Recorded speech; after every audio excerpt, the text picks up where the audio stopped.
Now, my good sheriff, I'm a little embarrassed to say that while I am the cheese king of this land, don't you forget, I am bringing 5 bread into the market today. 5 bread. Most indubitably, 5 bread. I find that hard to believe, considering I'm bringing 4 bread. That's dare you? How did you get more bread than me? If you know the right people, the bread will come. Sheriff of Nottingham will run you about $35 retail, which is what I paid for it when it first came out. As of writing, however, you can pick it up from sites like Amazon for a cool $23 if you can't afford picking it up from your local board gaming shop. When you first crack open your copy of Sheriff of Nottingham, you'll find 216 good cards separated into 3 types, stacks of coins valued at 1, 5, 20, and 50, a card organizer, 5 player boards and matching bags, a 14-page rulebook, and this wobbly sheriff standee. The cards are made of nice material and hold up pretty well, even after being handled a few times by some rough hands. The player boards are thick and serve their purpose, even if they're a bit bigger than they need to be. The bags feel nice in your hands, although as you click the bag closed each time, you can sometimes feel the mechanism starting to wear out, as one might imagine.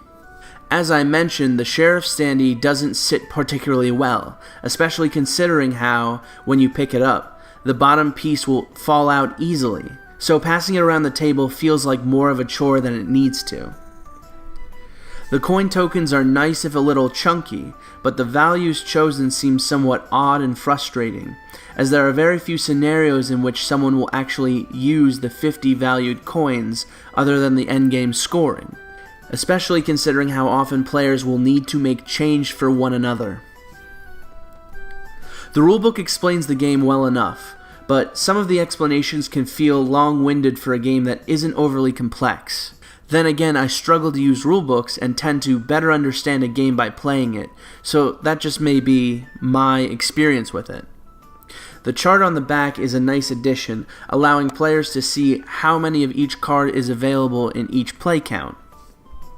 The inserts for the box are by far the most disappointing aspects of the components. There was one for the coins and bags which I repurposed for Terra Mystica, a game that needed it much more desperately than this one, and the card organizer is made of cheap plastic, feeling fairly flimsy for an insert that has an actual in-game purpose. Additionally, the cards and coins are liable to quickly fall out of their inserts, as the box itself is much taller than where the components sit, giving the pieces ample room to be damaged rather easily if you're traveling with it. In Sheriff of Nottingham, you are trying to earn the most gold at the market by the end of the game. Players will do so by bringing goods, both legal and illegal, to the market, but must do so under the wary eye of the Sheriff of Nottingham, a role that is constantly being passed around the table. Additionally, there will be some endgame scoring accumulated by those who have the most and second most of each legal good. Sheriff of Nottingham relies almost exclusively on bluffing. If you're a player who doesn't like lying, this is not a game for you. That's not to say that lying is the only avenue to victory, far from it, but it's a large component of what makes this game enjoyable. There's also blind card drawing and haggling, but each of these are primarily used to support and encourage the bluffing aspect of the game. At the start of each round, a new player will receive the honor, nay, privilege, of being the rotund and intimidating sheriff, although a large part of this game, in my opinion, is role-playing, so making each player's sheriff unique and different is a huge part of the fun. And you had what in your... 3 cheeses. 4 cheeses, for I'm the king and I shall outlast you in the cheese. I would like to point out. The roll moves around the table clockwise and acts as the game's timer, as the game ends after each player has been the sheriff twice, 3 times if it's a 3-player game. Then, moving clockwise from the sheriff, each non-sheriff player will discard and draw cards. Players may choose which cards they will discard before drawing up to their 6-card hand limit, but the cards are set aside until after they draw. This is because players can first choose to draw from the 2 discard piles provided, and then from the central draw pile if they desire. Once a player begins to draw from the central deck, they can no longer draw from the discard piles. Once everyone has drawn up, players will choose which goods will go into their bag. Cards can be composed of a variety of types, but this could get you in trouble with the sheriff if you're not careful. After each player has filled their bag and clicked it shut, players will state to the sheriff what they claim their bag contains. Players can only claim to have 1 good in their bag at a time, and they must always tell the truth about the number of cards in their bag. This rule has made this game such a chore to teach sometimes. It seems like every game I play, people have trouble grasping this idea, and it takes maybe a couple rounds for certain players to really catch up with everyone else, making the first few rounds feel very problematic in terms of playing it, because players have already revealed that they're trying to lie, and so once they've revealed that, they're going to switch around the cards in their bag, but likelihood is they aren't. In my experience, I've had to hold at least 1, if not 2, practice rounds before each game to make sure that everyone's, on board with this idea, and even then, I've had players after the fact make this mistake. When the sheriff has had the chance to hear from everyone, a timer starts, and the sheriff must quickly choose which bags they will search and which will be left alone. The time limit is flexible and should vary due to the player count. The sheriff is able to question players about their motives and plans, as well as try to solicit bribes from them. Players may also openly offer bribes if they choose so. Bribes may be money, goods that they already have played, goods that are currently in their bag, or promises of future favors. While promises of money or goods on the table must be followed through on, players can lie about the other 2, claiming to have things in the bag that they don't actually have to give you, and thus cannot be paid, or simply choosing to not follow through on promises for future favors. You've been having a little bit of a hard time telling the difference between a chicken and a crossbow. I know they look very similar on paper. Now, sir, I'm just a simple baker. I have no expertise in weaponry and fighting. So they're just crossbow-shaped bread, like baguettes. Sometimes I like to mix it up. Oh, that's right, you have chickens.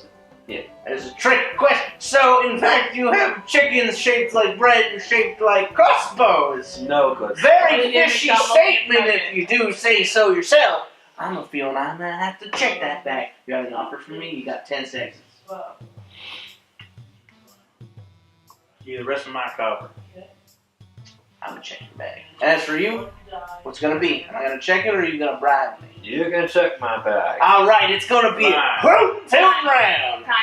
Once the sheriff has finished their interrogation or the timer ends, whichever comes first, players who have not been searched may reveal their cards and place them in the appropriate places, thus revealing whether they lied or not. Additionally, all illegal goods are placed face down, leaving the exact values of the cards in question a mystery. So you go ahead and take care of your good apples, none of the rotten sort. That is a very strange looking apple. Pretending to be the king's fool. As for those bags the sheriff has chosen to search, one of 2 things can happen. Scenario 1. The player was lying. If the player was lying about any of their goods in the bag, even legal goods, then that player must pay the penalty cost of the cards out of their own pocket. Additionally, they must discard those cards into whichever of the discard piles they choose in any order of their choosing. One chicken?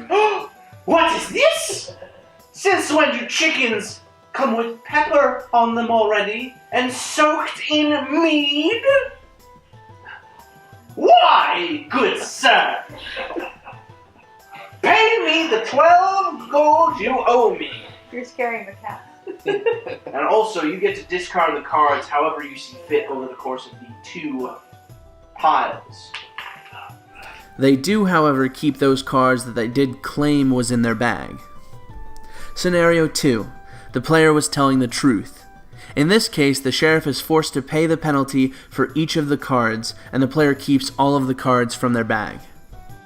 I'm doing terribly. Well, Everybody always picks my I bag. see that you have your 2 chickens as promised. I will toss you your 4 copper pieces. Damn. I didn't want any copper anyway, peasantry. Money. And as for you, Oh, man, 3 apples. Very good. I am glad to see that for once I was wrong about you. For once. Play continues until each player has been the sheriff the appropriate number of times, and then players see who has the most of each legal good. Some illegal goods, known as royal goods, count towards those endgame totals, but are only revealed in that end phase. If players attempt to smuggle those cards in but are caught, the sheriff gets to keep those goods for themselves, potentially giving one of your opponents a huge boost towards their endgame count. After all the bonuses are tallied, players add their coins, the value of all goods they successfully brought into the market, and the bonuses in question to formulate their final score. Whoever has the most wins.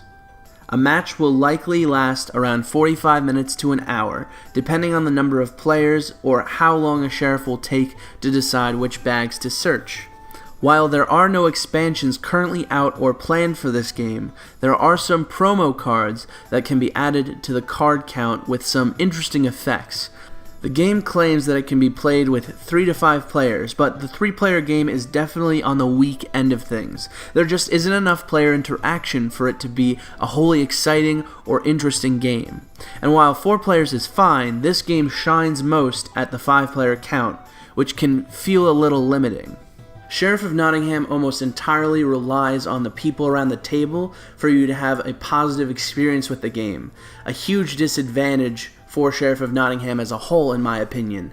See, in other games like Terra Mystica or 5 Tribes, there's this puzzle that's presented to you to solve, and usually that's enough to engage you with a game even if you aren't playing with your best friends or the nicest of individuals. In Sheriff of Nottingham, you need to have people there who you can interact with well and really fully immerse yourself in the game. When I said that role-playing was important earlier, I really meant that. Role-playing is a huge part of what makes this game fun in any regard, whether it be your personal take on what your sheriff is, or your salesperson, what they sound like, how they act, so on and so forth. And without that, there's this huge chunk of the game that feels like it's missing. It's just an elaborate number of steps that you keep running through until the game ends.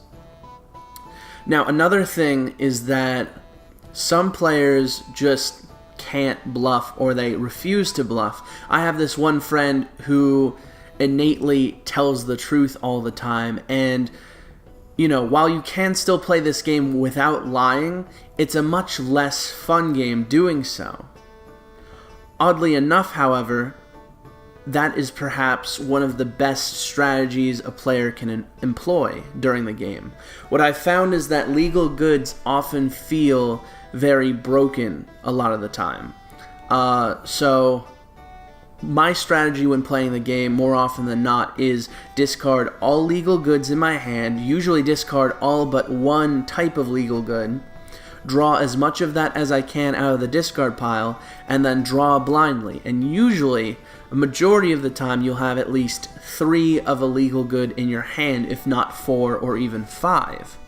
In doing so, you're always guaranteed to get your goods through to the farmer's market. If you are sussed out by the sheriff, it's actually a positive for you, and you're almost always guaranteed 2 or 3 of the king bonuses for those legal goods end game. I've won a lot of games with that strategy. That being said, it is not the only strategy. The last game I played, I actually got second place to someone who was able to get enough illegal goods through to appropriately weigh out my bonuses. Ultimately, this game does feel very flawed in my opinion, and that doesn't mean it's necessarily a bad game. It's just not a game that should be played necessarily competitively. I believe that the people who would best enjoy this game are families or smaller gaming groups who don't mind a little fibbing and a very light-hearted game. There aren't very many mechanics here. It's a simple, easy game to get out to play, and it's a very good game to introduce newer players to the board gaming genre, I guess, as a whole, genre of gaming. It's a very easily accessible game for a lot of players. That being said, I definitely don't believe that this is the best game for this style of gameplay. What do you guys think? Do you believe that Sheriff of Nottingham is as okay as I suggest, or have you played it and disagree with my opinions? Let me know in the comments. Feel free to like and subscribe, and please give me any feedback you can on this show. As long as you guys are giving me that constructive feedback, I can keep making this show better, furthering it in the future, and hopefully we'll have a very professional product on our hands down the road. So yeah, thanks for stopping in, and I'll see you next time.